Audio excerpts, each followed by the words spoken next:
Welcome to LOA Today. I'm Walt Thiessen. With me today is Debbie G of Spirituality Gone Wild.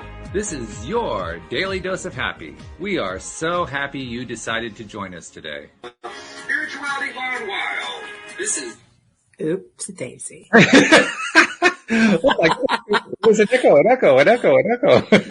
Well, because I was sharing it out to everybody. Happy Thanksgiving weekend. Happy Thanksgiving weekend. Yeah.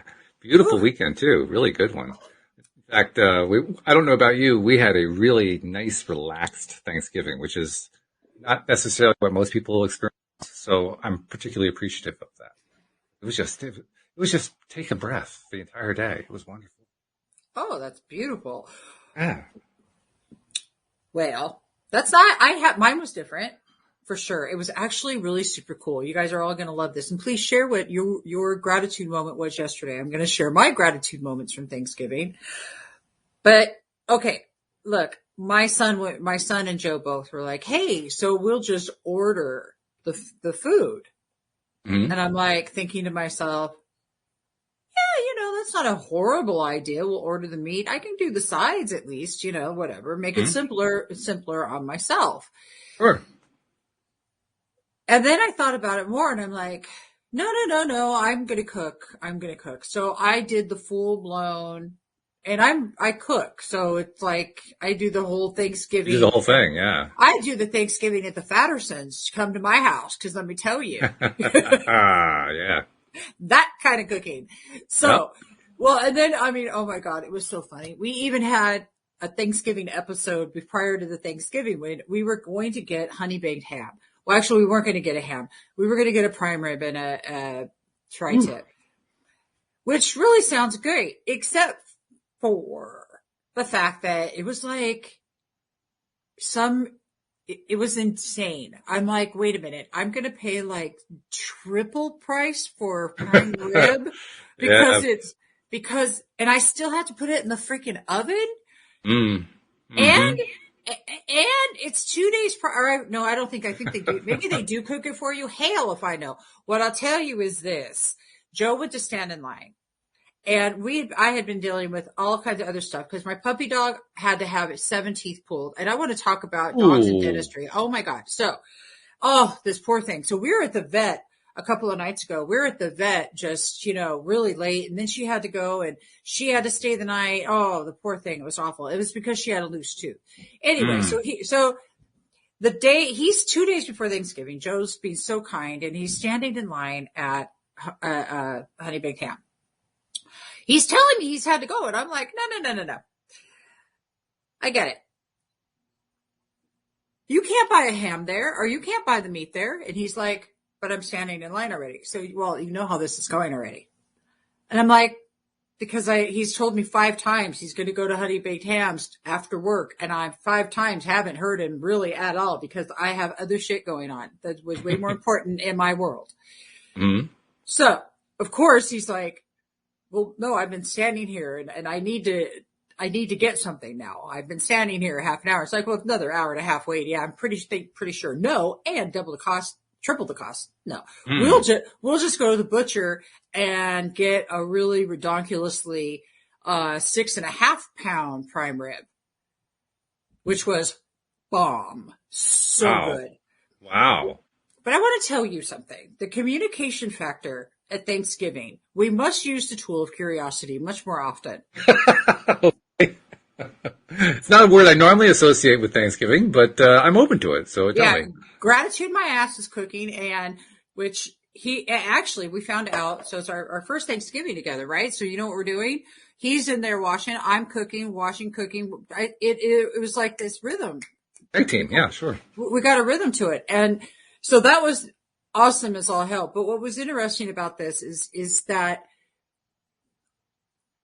the littlest things, Walt, the littlest things, like just the not dealing with something like right when it happens, knowing that I don't probably want to get this thing there and appreciating someone taking initiative like that. That's so awesome. No, it's not going to be the solution just because I do cook. So I was like, yeah, probably not a good idea, especially because I know Thanksgiving at my house and there's always somebody that's going to be there that I don't expect. Okay. So yeah, so we got anyway, so we worked all that out and we used our tools of curiosity and everything was good. But man, communication is just like so important. It was the point to this. Communication is huge, and I'll give you a moment to breathe and zero in on your point. Well, I hammer that one. It's not, I don't hammer a whole lot, but that's one thing I hammer. Please hammer it. Communication is one of the least understood. This is a bizarre thing to say. It's one of the least understood forms of knowledge that humans have these days. And I say that because with all the wonderful advances we've had, the technological advances, people coming together over the internet through the pandemic, and I mean, there's just so much good things going on. It still blows my mind how communication has actually, I think, gotten worse since I was a kid. Because I tell you what, it's almost like we're not using the same language anymore. I mean, are we all speaking English? Well, actually, half the world doesn't. 3/4 of the world doesn't speak English. But, I mean, even amongst those of us who are theoretically English speakers, I'm not so sure anymore. And I question it. Because, I mean, I had some, actually, this is an interesting thing tied to LOA today. Almost like 99% of the comments we get are wonderful about it. I love the show and so forth. I got a negative comment on one of the videos. It was an older one going back, I think, about a year. And I don't know what the person was complaining about. The reason I say that is the English was so bad that, I mean, I recognized the words, but they didn't connect. Mm-hmm. There were no complete sentences. The sentences that were incomplete they kind of hinted at something. They didn't really say what it was, but you could tell from the tone of it that I was being accused of something. I just didn't know what. Oh, wow. Okay. Yeah. I think I was being accused of leading a cult. Not 100% sure. But yeah, how do you even respond to that? How do you respond to somebody who can't fathom the basics of communication? So that's why I say communication is pretty important, and it's kind of falling through the cracks in some places. And I'd like to see it improve. That person, thank you so much for your comment. If you are watching again, because here's the deal. If it struck this person's chord enough that they had to take their time out to send you a note you couldn't understand even, one of two things were happening. One, English isn't their first language. So they probably... That's a possibility. I can't rule that one out. And I'm going to tell you all, chances are that something got lost in the translation. Let's think about that. So the blame shame game, there's not one, but I will tell you. No. Here's what the killer part is. You're doing your job, Walt. If you are rattling somebody's cage, you're doing your job. Because remember, you can't. That's a good point. Dude, you're killing it, man. Because the fact is that we all are up here doing this to show everybody that there's another way to do things, because what I was doing wasn't working and Walt's changed what he was doing because it wasn't working. And the people that see that and they get turn into, butthurt little ninnies. I'm butthurt. Well, I wouldn't even go there. To be honest, I wasn't upset by the comment. I didn't know what you were upset, but the person was butthurt, Walt. Apparently. Well, I'm not even sure. I'm not even sure what they were because, like I said, I didn't understand the message. I would have loved to help them address the message, address the point, whatever it was. Yeah. I can't address something when I don't know what they're saying. Well, yeah, that's one thing. But the other thing is that I'm curious what goes on in a person's life that you just have nothing better to do, really, for God's sake. And if it strikes a chord, it's time to listen to your internal voice. If it's striking a chord, the first person to get like, hey, I wonder what's up with me. Why am I feeling some sort of way about what I just heard and what's happening there, and taking full responsibility for our own behavior and our own actions. But I love that you shared that, Walt, because you were doing your job. Well, apparently, yeah. I just not sure in that case what the job was. Yes, whatever it was, you did it. it was, right? Yeah, I mean, get your job. yeah. I love that. I love that. And I think the reason I bring that up is I know it's been kind of a thing among, I guess what they're collectively calling Gen Z, the after the millennials, right? Yeah. That everything gets broken down into, acronyms and abbreviations and so forth, particularly with texting. And I get that. That's something that all generations have done one way or another. They want to hide things from the parents and all that kind of thing. I get that. But at some point, don't you actually reach the point where you want to be able to communicate to somebody who doesn't know the code and have yourself understood? That's the part that I'm having a little trouble with. I don't quite understand. Are we supposed to break the code? I don't get it. Or, you know what I'm going to say? Just toss the ball back and say, I don't want to play it. I'm just done. I'm not into your game's not much fun. I'm going to go back to my playground. Right. Me no like it. I'm over it. There's also, I'm making fun here, but there's also a serious side to this too. The serious side is because communication is such a difficult thing, even when you get your nouns and pronouns and sentences right, it's incumbent upon all of us to get better at it. Regardless of whether we are, native English speakers or not, but especially for native English speakers, we're communicating with each other, and communication is on a number of different levels. It's not just the words; it's emotional, it's physical, it's body language, it's all of it. There's a whole communication thing that goes on. But if we aren't going to communicate clearly, how can we expect a clear answer back? We really can't. I think that's a treat. I mean, if you really, it reminds me very much of when Louise and I met, because up until that point, I had been perpetually frustrated in my non-relationship relationships that I had for about a 20-year period. And mainly because half the time, that's probably understating it, like 90% of the time, I didn't feel like I was actually communicating with another human being. I mean, I can't even go through all of it.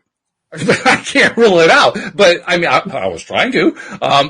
But it's like everybody was into some form of game playing, which is not communicating. Game playing is like trying to pull the wool over people's eyes and so forth.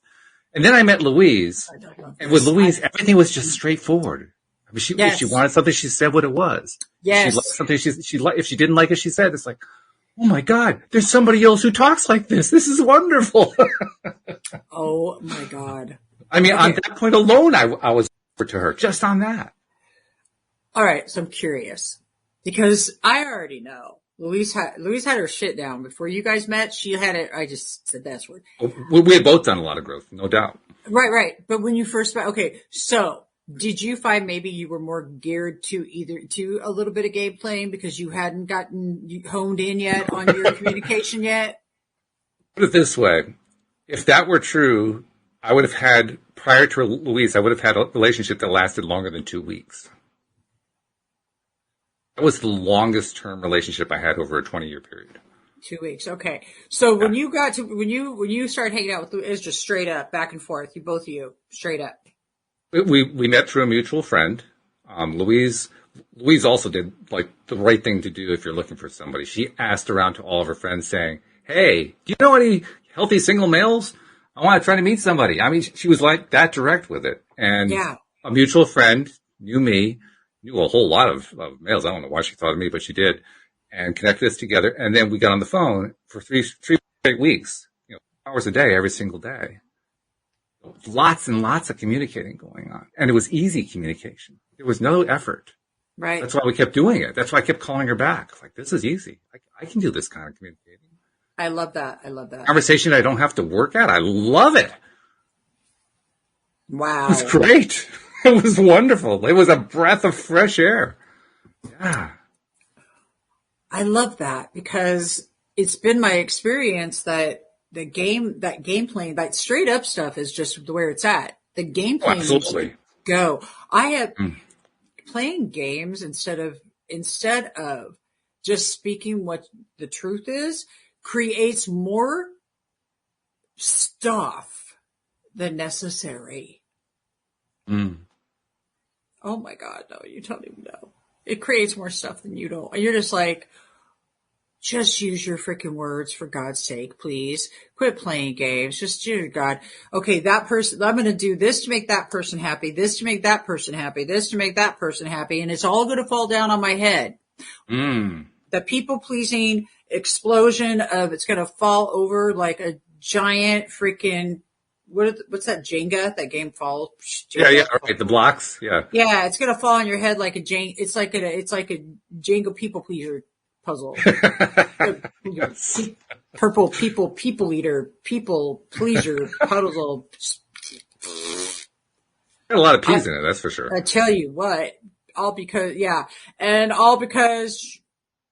you know what, it's insecurity, not worthiness, things that you don't think you're good enough, not, people aren't going to like you if, you know, it's also another piece too. And it's not just for people pleasers. This applies to a lot of different people.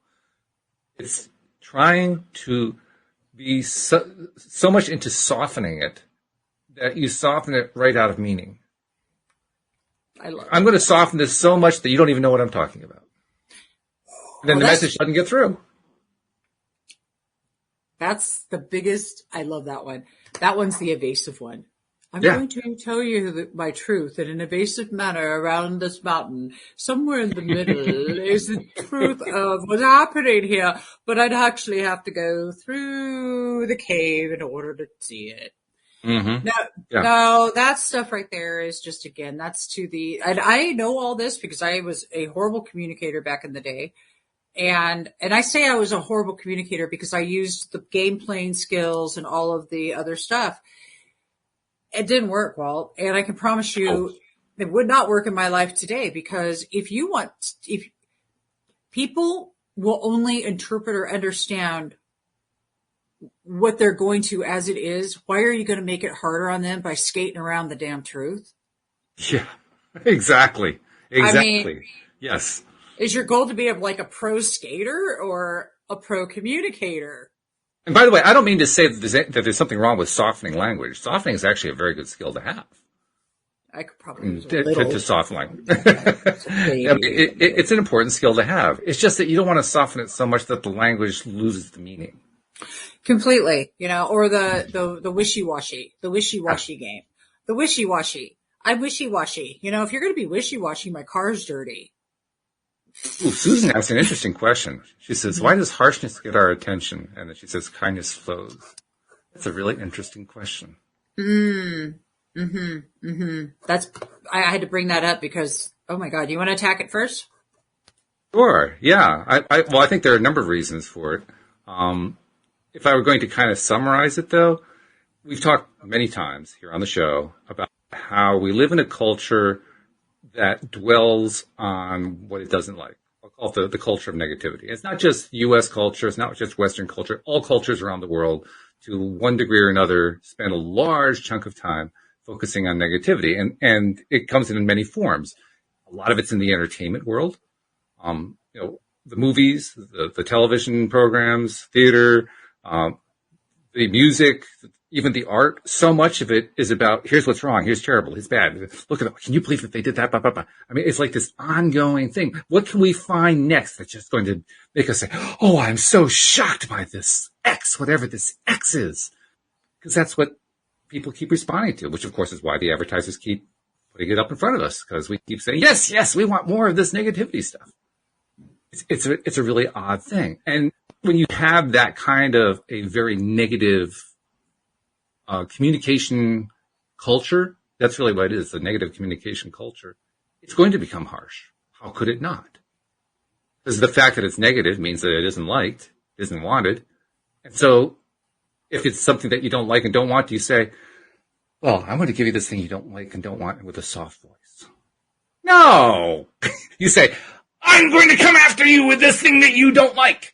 That's the way it usually works, isn't it? Because it's negative. It's something. So where does the harshness come from? It comes from this very negative culture that we live in.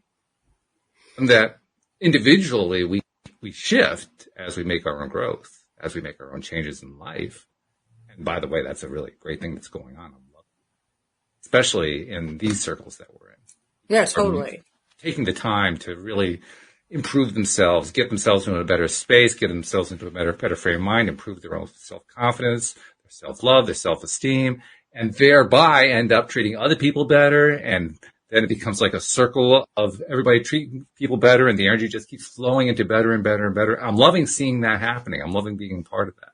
I'm just observing that on a scale. There is this very large negative culture going on, and that negative culture is what drives the harshness, in my opinion.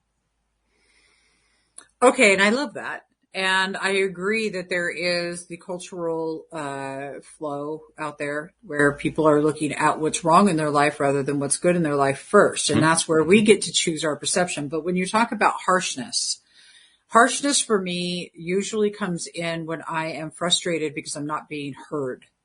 The person I'm talking to or the situation I'm dealing with, it's like, I've said this every which way I know, every which way but loose. If y'all remember the movie, I said it every which way but loose, and you still can't hear me. Like, But then, now I'm starting to back off though, going, okay, is my need to be heard so great that I need to actually get harsh about it? And am I allowing others to have a right to their own belief system and their own perspective? Harshness comes in when you want to control the situation and you want it to go your own way. I got to be right? I got to be right. And well, I am right most of the time. Honest, actually, everybody's right. Made a mistake, but I was wrong about that. I know, right? See? Point made. Y'all seriously, like this need to be seen, this need to be loved. In the simplest of terms there, Susan, it's that simple need to be loved. And when the softness, when you like softness because you said kindness is soft, and that's right. In our need to be loved, when we really are seen, when we take time with somebody, accept them and appreciate them in the space they're in while still expressing what our need is, and then they reflect that back and hear you, that is a perfect moment of synchronicity and communication.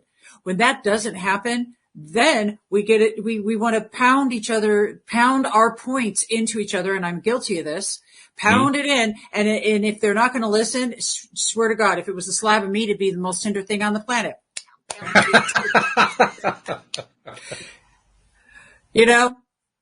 Most of the time, Joe, you know this is true. My hubby says, most of the time, I'm right. Most of the time, darling. And frustration. Frustration is, yes, Susan, because it's very frustrating when the other person's not hearing you. And energetically, I want to pop in here and I'm going to throw some woo-woo to the wow and let's rock this like this. Okay. Frequency and alignment there, Walt. Frequency and alignment. Have y'all ever been in a restaurant or been out in public and you're walking by people and they don't see you. They don't see you, not to say, you're just like, what the hell? Nobody sees me. You're walking and you go and nobody pays attention. You go into the store, nobody sees you. And you're like, what is up here? Vibration, frequency. You're having a conversation with somebody. No matter which way that you're saying this to them, they're not hearing you or they aren't vibrationally matched with you. So they seriously can't hear you. They cannot comprehend they can comprehend your words. They don't understand them. It's like the Peanuts show, Old Peanuts Christmas. Wah, wah, wah, wah, wah, wah, wah. Yeah, right. Wah, wah, wah, wah.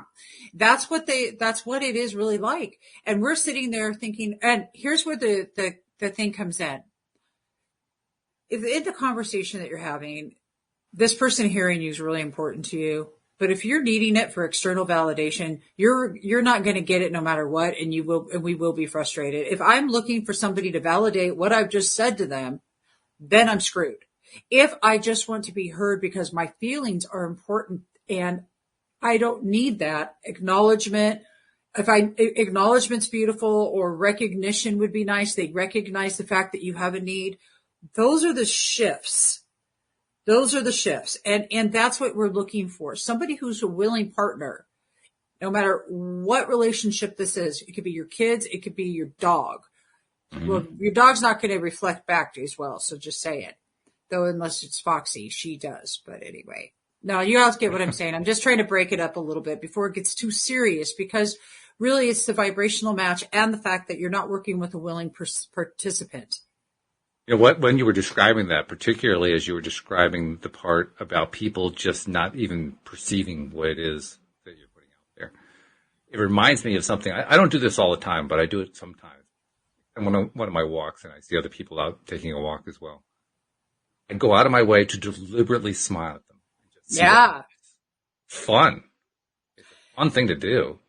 Because a lot of the time, the ones who are really just so self-absorbed, they don't even see you smiling. You can tell they just it didn't even enter their gaze. But there are a lot of them who it does enter their gaze. And the fun part is the reaction. Because inevitably you get a smile back or a nod or a hello or something like that. And you can tell, you know how you can always see in a person whenever they just caught themselves on something. You can see the flinch. And that's what I see. I see the flinch like, oh yes, I got to smile. Hi, smile. You know, you can see the thought process going on. This person just smiled at me. I got to respond to that in some way. It's like at that moment in time, they woke up. Up until then, they were all self-absorbed. They noticed this outside influence. Oh yeah, I got to smile. Hi, I got to say something. Hi. How you doing? Good to see you. Yeah, nice day, isn't it? Mm. And that's what's so cool about it. It breaks through that barrier that you were talking about that they just can't see through. I love this. Did you notice the variation of shift that just their vibration goes up? Yeah, absolutely. Yeah, and that's simple. Well, go ahead. I was just gonna say, and that's really super simple. Oh yeah. It's also fun too if you do it like I did it as an experiment for it must have been about weeks or so, something like that. I did it as an experiment every time that I was out there walking, and after I'd done it for about that 3-week period, I found that I was getting people just reacting to me even when I wasn't trying to do it. And I realized I'd been doing it so much I was in a permanent smile position. And I didn't know it. Walt's over there with his perma smile walking down the street. Smile. What in the hell? People aren't responding. And Neo's in the house. Hey, Yes. how y'all doing? All right. How you doing? Good to see you. Good. Oh man, I didn't think I was gonna be able to make it, but I was like, you know what? This is my medicine. I gotta take my medicine. You know, so I had to make sure that I got home and made this happen. How you guys doing today? Doing good. Happy Thanksgiving to you. And, sharing experiences not only with Thanksgiving but with people and communication. Yeah. Communication. Oh man, how's that been going? How was your Thanksgiving? Good. Very good. Yeah. Yeah. Very. I was telling Debbie before, it was such a relaxed day for us. I mean, it was just Louise and me. We didn't have a crowd over. Sort of a COVID type Thanksgiving, although we didn't really plan it that way. But we were just so relaxed. I mean, even preparing the meal, it was just Louise kept telling me over and over again, it's the best thing that she ever learned from my mother. My mother was the world's worst cook. I mean, really, I'm not saying that to be disparaging. She really was the world's worst cook. She was terrible, and she was the first one who would admit it. But she taught Louise one really important thing. Don't keep plowing through in the kitchen. You do something and then you take a break. You do something else and you take a break. You do something else and you take a break. And it makes it so easy when you do that. We did. My day was hectic. It was transporting food and who's got what and da da da da. But it ended up being a beautiful feast. So that's good. Definitely wouldn't even attempt to complain about it.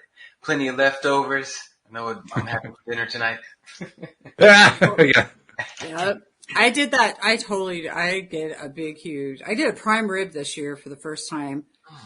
Oh, dude, it was crazy. It was so freaking bomb. Like the rub I made to put on it was just intense, and it was killer. Plus homemade mac and cheese, southern style, where you double bake it.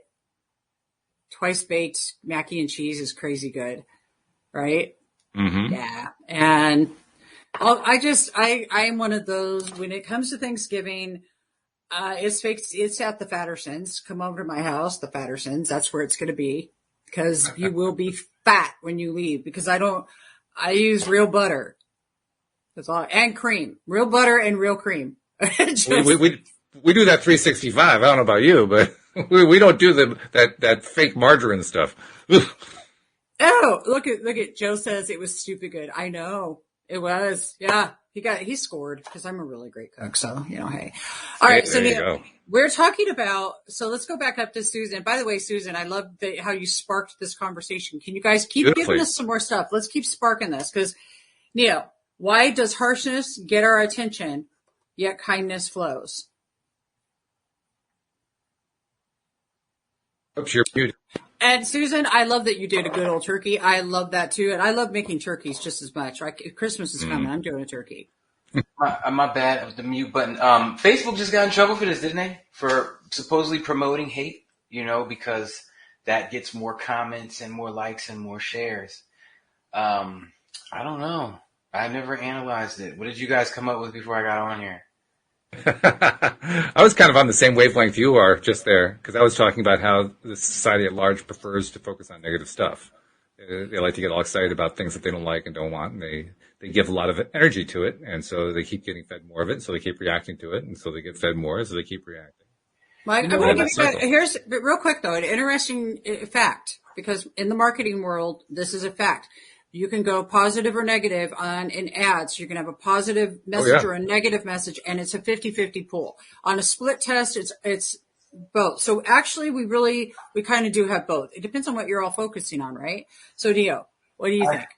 I think that listening to what Walt said, it just made me think as people, we're naturally problem solvers. So when things are going great and there's nothing to solve, we kind of get antsy. And we're looking for something to solve or something to comment on. And so, yeah, that might be why we're more inclined to jump on stuff like that. I don't know. But that's part of it. I think it's a definite part of it. Let me ask you this. Do you guys think that boredom is something that we're born with? I know back in the day, before like city halls and electricity, they were more meditative. But is it a learned behavior, or is it something you can be born? I think it's learned. It's learned. It's learned. Yeah, totally. So if we were to unlearn that boredom, then we would probably stop looking to solve all these problems and start focusing on the positive stuff, Well, I love that you just said this. My God, that was just huge. Thank you. You guys get what you just said is, if you're sitting in nature, let's say you're sitting in your house, how many times a day do you look at your damn phone? How many times? Has anybody ever put their phone down and not touched it for an entire weekend? I have. I'm telling you, an entire weekend. It feels good. Put your phone down. Well, you got a 3-year-old there. You got to think, but just as long as he's with me, which he is. As long as he's with you, yeah. But just disconnecting from the media, disconnect from your. This is not part of your body. You can put it down and leave it. And seriously, y'all, listen. Take a minute and do what Neo just said so beautifully. You can't be bored if you're sitting in nature and appreciating it. You can't be bored if you're in gratitude. If you're in grateful beingness and you're out there, I go outside right now and I simply look at that tree, I'm not bored in that moment. I'm not bored at all. And then, but here's the deal. What happens? We could just have these crazy, crazy things always happening or whatever. And you get used to that energy of you're used to if we're used to, not your, cause I don't know who your would be. If we are used to an energy that's chaotic, we're going to get bored in the house and bored in the house and bored in the house. And what are we going to do? We're going to create some shit. That's what we're going to do. We're going to play the games that Walt was talking about just a little while ago. We're not going to be straight in conversations. We're going to be harsh because our voices aren't being heard. We're going to be all up in our ego and not appreciating life as life sits. And yeah, boredom is a learned thing, because I don't know, just to be able to put your toes in the sand and just smell the ocean. Who in the hell could be bored doing that? I want to know. Anybody out there? You know what? For those who, if there's people out there that can't translate, this is what Debbie just basically said. Like, I don't get bored. And as soon as I kind of learned it was a learned behavior, I chose, I'm not going to get bored anymore. But what Debbie's basically saying is, once you get meditative and you learn how to stay present, you get this appreciation. And you know that it's contributing toward your future. So it's 100% the best place you could spend your headspace. And it just feels good. So if you get into that and you get that mindset, when you do have 1 second of boredom, you're like, "Ooh, I know what I'll do." And that's what she said. Put your toes in the sand, stare at some nature, get meditative, just be, visualize a great future, whatever it is. You're going to take advantage of every spare moment you have because you know it's basically like putting money in the bank. Yeah. So there is no boredom. There is literally isn't. I enjoy meditating more than real life. So when I get a moment to do it, I'm going to do it. You guys, let's stop. Okay, let's just all quit just doing the stuff and just go meditate. Let's just sit and, there was a. I got something in before you go there. Before you go there, I got to do something because Neo, you have been experiencing the last 3 years the best example of why it is that boredom is learned rather than something that we are born with. You have a 3-year-old, especially in the first and second year. That kid is curious about everything. Yeah. There is no such thing as a bored 1-year-old. It doesn't exist. There is no such thing. They just come, everybody comes into this life just loaded with curiosity and drive. And, I got to do this stuff. I got to find this stuff. I got to learn how all this stuff works. I'm going to master this life. I'm going to get it. Boredom comes long after that. I'm guessing what happens is one day, early on, our schedule is so filled. Yeah. And then like 2 to 3 days go and it's so filled and all of a sudden you have a moment of nothing to do and you're just like, you experience this new thing called boredom. And it haunts you the rest of your life or until you learn about, getting spiritual. I would love to know when that moment was for me, like how old I was and when I experienced my first period of boredom. I think the first time you got told you were confined. Yeah.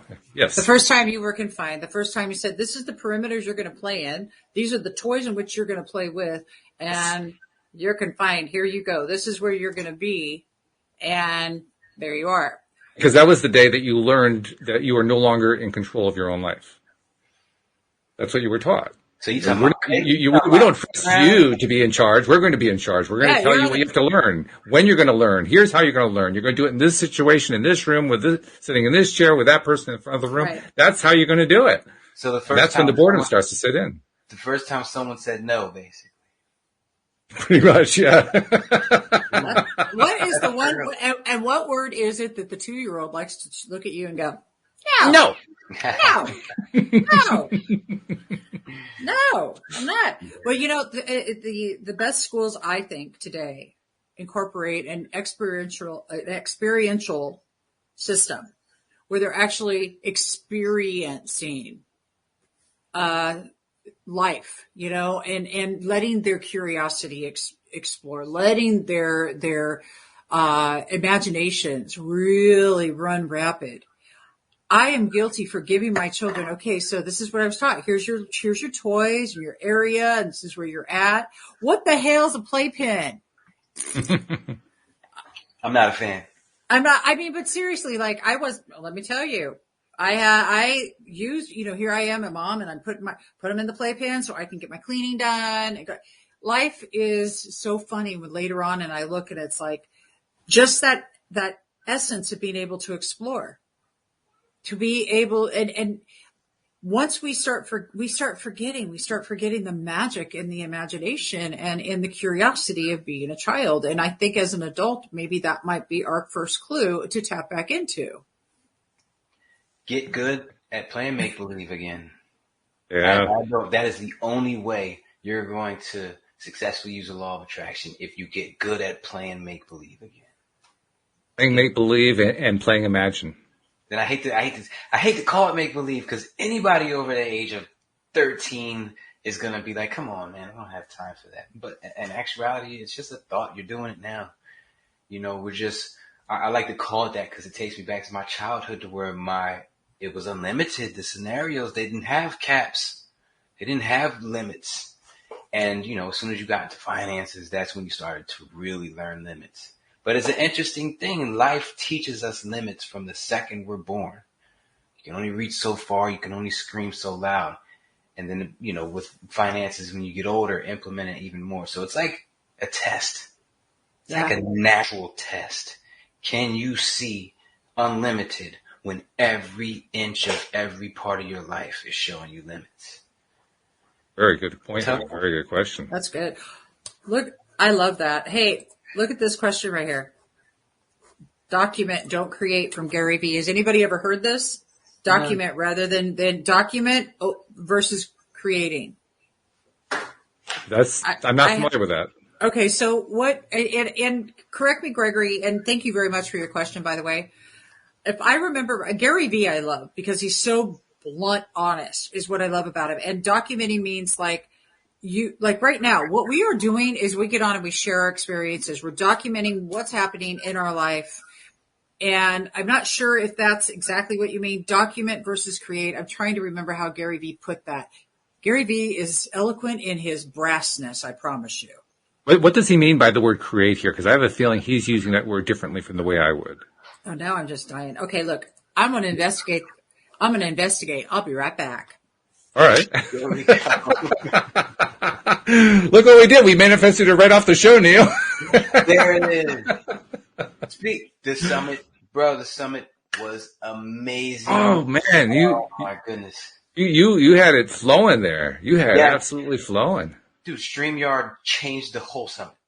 Being able to put the comments up and you know, I told my speakers, I said, listen, the more I do it, the more I love the open flow. Like your show, like this, we just flow with it. It's not like, all right, Debbie, you got from 4 to 4:15, Neo, you got from 4:15 to 4:30, and every now and then we'll collaborate in between and mash it up. No, it's just, it was like a tennis match with 10, 12 people, and everybody was just, matter of fact, when I was in Miami, we were in a pool.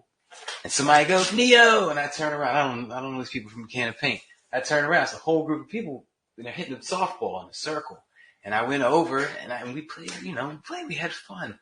And that's exactly what we did on the summit. And so I love that I was able to do that. And they really enjoyed it, being able to interact more. Afterwards, I got a message from a guy, Doug Vermeeren. I don't know if you know him. Do not know. He says to me, just curious, why didn't you have any of the speakers from How Thoughts Become Things in your summit? And I said, well, I don't know any of the speakers. Can you introduce me? Like, I don't know nothing about them. He says, yeah, I'm the director of the movie. I can introduce you to everybody. Whoa! So immediately I go on Facebook. I look him up. The cast of this movie is the cast of The Secret. Whoa. So the next summit in March, it will be the cast of The Secret and Doug. And now, this is really a very poignant point. That is not the word I want to use, but it is a seminal point. And the reason I say that is not 2 months ago, you were telling me that you intended to have an entire show of people from The Secret. That is exactly like he did say that. He did. I'm trying to find the cast of this movie so I can give you exact names. You ready? All right. John Azaraf, John DeMartini, Travis Fox, Bob Proctor, Dennis Whaley, and that says top cast. Let me get the whole cast. That's 5 good ones right there. Yeah, Emma Wickstorm, Dennis Whaley, and there's a few more females that are not popping up on here on what I Google searched. Well, there are quite a few of them in the show, so I'm not terribly surprised. Yeah. Yeah, so it was like 10 people, I think, and he was just like, "I got you," and I was like, "Well, you need to." I said, "You're obviously into this. You know a lot about it. You got to speak to it." He was like, "I'd love to." Blah, blah, blah. So we're gonna go live over the next 60 days until the next summer is just going to be insane. And I can't even, I'm looking forward to that one. That's going to be fun. It is going to be super fun. He told me, he was like, let's talk. So, we set up a phone call on Monday and, cause he hit me up Sunday and, we set up a phone call on Monday and we talked for like 45 minutes. It's supposed to be like a 20-minute conversation. We talked for like 45 minutes, just kicking. That's what we were talking about before. Communication. When you get communication going that flows, it's easy. Everybody's being straight. They're just saying what they think. Then you get a 20-minute conversation that turns into 45 minutes. That's fabulous. especially when the law of attraction is involved. But Yeah. you know what? Now that I think about it, we didn't really talk about law of attraction. We talked about families. I Yeah. talked about his family, and he has another movie coming out. And I'm trying to. Hopefully, I'll be able to get into it. He's at the end stage of it right now, but it has to do with numbers. As far as, I don't know if you guys remember, I removed myself from time and money. Mm-hmm. Like 8 years probably until I moved to Tampa. I completely removed myself from time and money. I couldn't tell you what day of the week it was, and I don't care. And as far as money went, I didn't think about it at all. My bills are automated. Stuff comes in. I don't care. I got management takes care of everything. I just do my speaking and let everything happen. So I've been doing that for years and years and years now. And where was I going? I totally forgot where I was going. 'Cause you got me thinking about management now. I got to make a phone call. Well, actually, yeah, it's a really good time. Actually, this is a perfect time to pop in. So I was correct on the path I was going down, where Gary Vee, and actually this really ties into what you're talking about right now. People would prefer to know about real stuff versus sitting around, what kind of creative content, what can I do to make people, to spark it? You can't. What you can do is just, that's what he meant by create. Okay, I got it. Use your authentic voice is what it's about. Using your authentic voice and really showing up and speaking the truth out to the audiences. People are tired of BS. They want the truth. They want real factual stuff. They don't want any BS. And Gary Vee shows up and he is so redonkulous with it. He redonkulous in a good way that he just slams it. He's all about truth. So that's what that means. But with you having all the, What did he mean? What did he mean by? He said document. Document is like, yeah, documenting is like, okay. So for what the we're last, doing is documenting. we're what documenting. Like documenting. don't create. Well, here, I'll just read it to you here.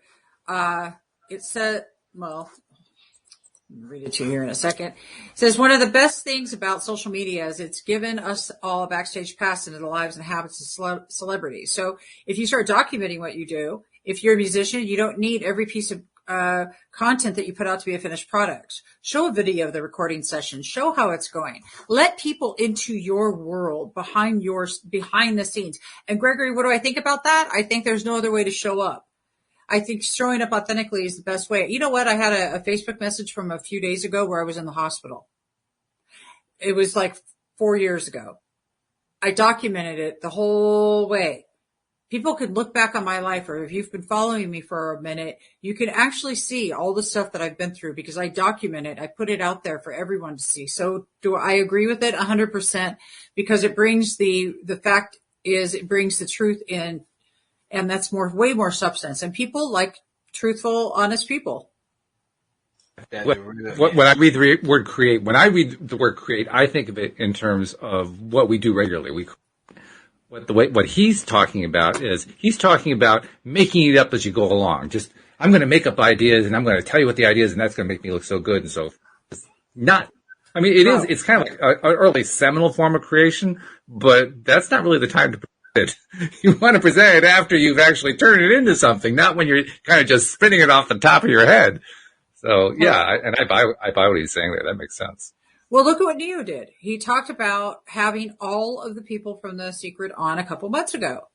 He documented that right here on the show, and here everything you see. There's this process that everyone that is watching can actually follow to see that. Wait a minute, there must be something to this stuff that they're talking about because it's working, and I'm watching it actually happen in their lives. There's just. We're here to help each other out, and we help each other out by being the example. 100%. If you were to follow my Facebook, it's my life.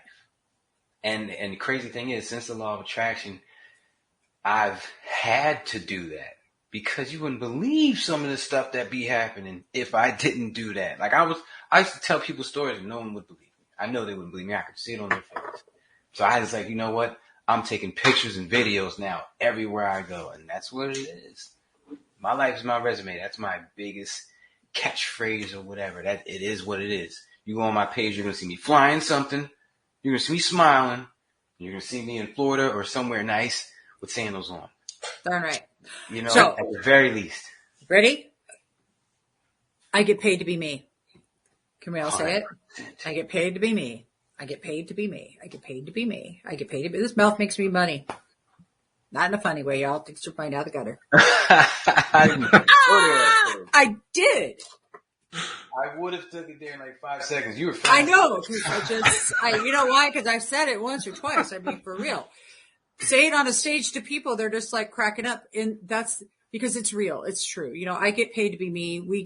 This is what we do, but we do it so that others get inspiration and hope. And that's, and it helps. What is she saying? Sorry, I got distracted just now. Can we bring that up, Walt? What Leslie wrote? She was talking about Esther Hicks, yeah. Yeah, I was just reading that too. So they didn't let Esther Hicks in the secret because of Abraham. They thought it would be too controversial. Oh man. It's true. I gotta admit. As a matter of fact, there's a side story that goes along with that. When Oprah interviewed Esther Hicks, she refused to do it on her TV show for the exact same reason. So she did it on her radio show. She thought it was safer.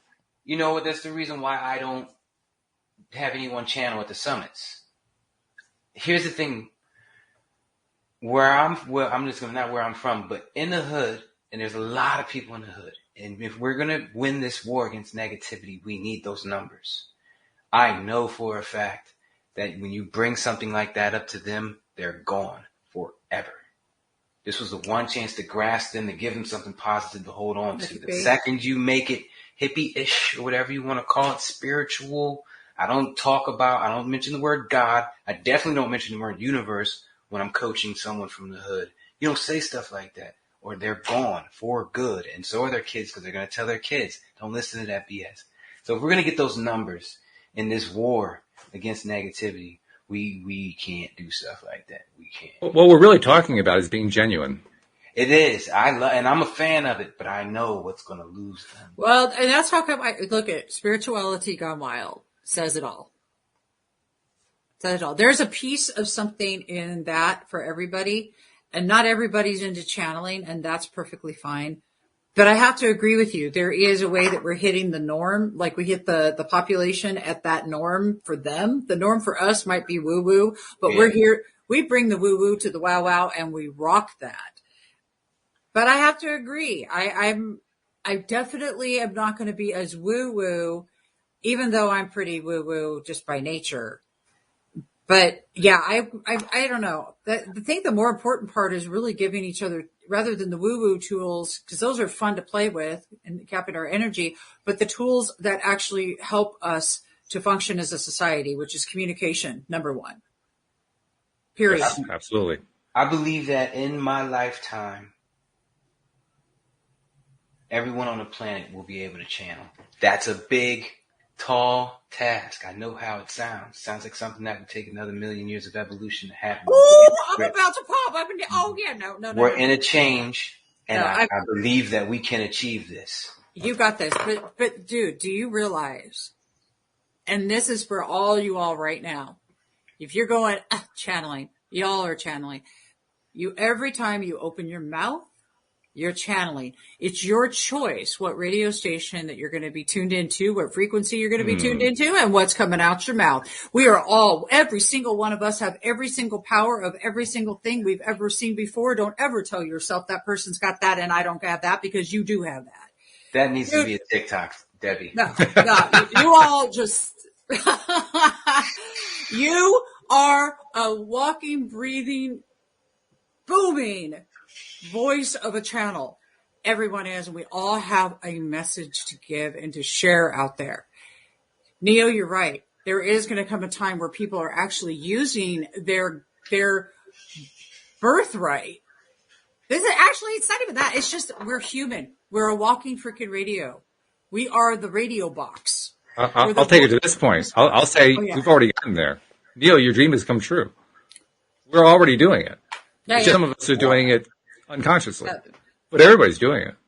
I want to just real quick address the skeptics out there that say I'm not channeling. Have you ain't been in an argument, said some shit you ain't mean, or some shit you ain't want to? You was on the wrong station. You are channeling. Debbie's right. You're channeling something right now. And what you're currently channeling right now is more like you, but you are multifaceted. You exist on several channels. I love the question you asked. I'd like to ask the question that you asked just in a slightly different way. Where did that come from? That's the channel. Yeah, it's just hit me. And it hit me and it said, say it. Say it now. Say it loud and say it proud. That's right. That thing, whatever it was that was coming out, whether you were argumentative, whether you were feeling great, no matter what it was, when it was coming out, it was coming from somewhere. That someplace is the channel. And you are an all-powerful being. Everyone is. Learning to tune into the power within you and quit thinking you're going to give it away externally or it's coming from you, to you externally. It's not. It is simply what's coming through you. Music. You all want to tell me how music's not channeled. Anybody? I'm curious because I already know. Look, you know how much I know that this I know because the night that I met Jimi Hendrix's brother, and I say this just like that to get everyone's attention. The conversation Leon and I had and still have. I miss him though. We needed to hang out. Leon, I'm going to hit you up. Is the fact that Jimmy channeled his music. The fact that Jimmy channeled these words. And if you ever go and listen to like Little Wing, you'll hear it. If you ever listen to some of the music is channeled. Do y'all hear me? Boom. You can't argue that. Where's it coming from? Well, just one other thing too. Well, we still have some time here because the hour's almost up, believe it or not. And that is, we regularly get the information that says that channeling is our connection to source, and the information that comes from source is always love and appreciative.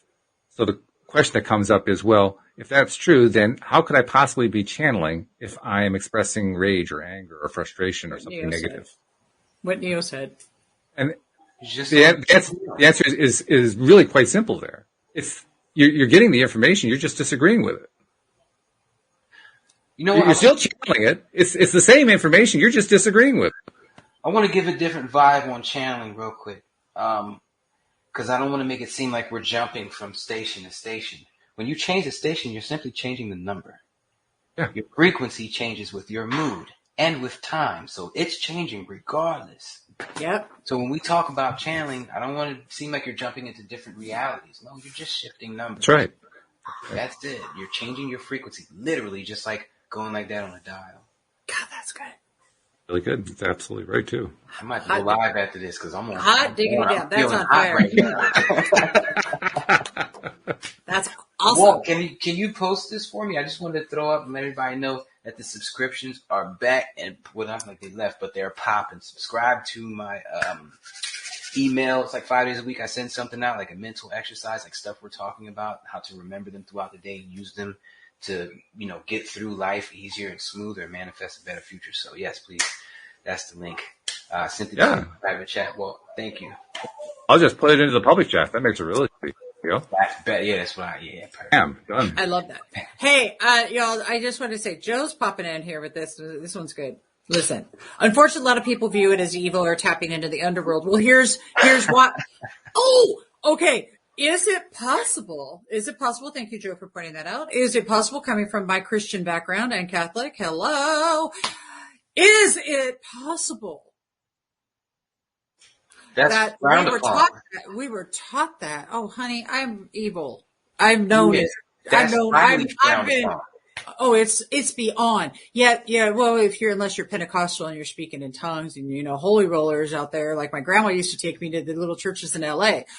But that's not even the point. The point being is that I'm wondering, there's a lot of power in that channeling. There's a lot of power in an understanding that you can control what channel that you're tuned into. Why in the world why do you think they wanted to teach us that it is not a good thing? Hello. Exactly. That's exactly it. As a matter of fact, the primary teaching of the Catholic Church, and this was carried through by other denominations of Christianity, but the primary teaching was you are not to trust what is inside. You are only to trust what we tell you comes from God. Now, why would they do that? It's a form of control. What is the agenda? Because every course has an agenda. What is the agenda, y'all? Think about that. If I can control the route to your soul, then I control you. And whose agenda was that control?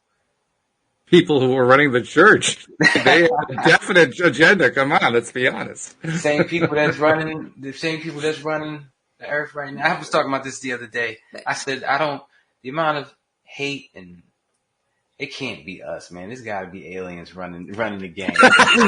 we wouldn't do this. We would have learned by now. Come on. You would hope we would have. But, if you ever watch like the One Percenters and you see that, just watch the documentary, The One Percenters. It's kind of old. This was done by Johnson & Johnson's grandson.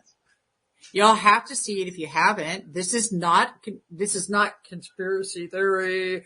This is not any of that stuff. All right. This is the actual grandson of Johnson & Johnson, who exposed a whole lot of stuff from the inside.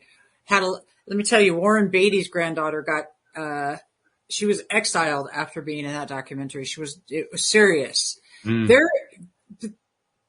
So how many of them are there? How many of them are there? And how many of us are there? I'll tell you what, let's just keep showing up and showing everybody that, yes, you've got the power. Actually, it doesn't even matter what the numbers are, to be honest, because one person focusing on what they love is 1,000 times more powerful than a person who's focusing on what he doesn't love. That's pretty straightforward. It takes 5 to offset the one negative is what I've been hearing. And this has been going on, including when you talk to yourself. If you say a negative word about yourself, you got to give yourself 5. I've been doing this for years. If you give me a negative word, you owe me 5. Drop and give them. Let's have them. 5 things. Give me 5 things about you that are just so awesome right this very second. And I'll stop a conversation if I hear somebody go, God, I was stupid. Yo, owe me 5. Let's do it. What? I owe you what? You just gave me my New Year's resolution. Ooh. Drop and give me 5. And I'm going to call it the 5. 5. There's magic in that. The 5 in my head is, as soon as somebody says something like that, I'm going to be like the 5. Joe says she does it to me. It's true. She does it often. I am dead serious. I do this. And you know why? Because you're worth it. Every single person out there is worth it. You're worth not talking like crap to yourself about yourself. That's it. If you put a ring on it, then you're really worth it. Yeah. No, I mean, like we are ourselves. We are worth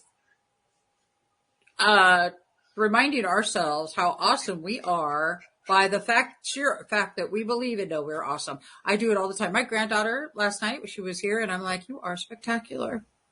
You are stunning.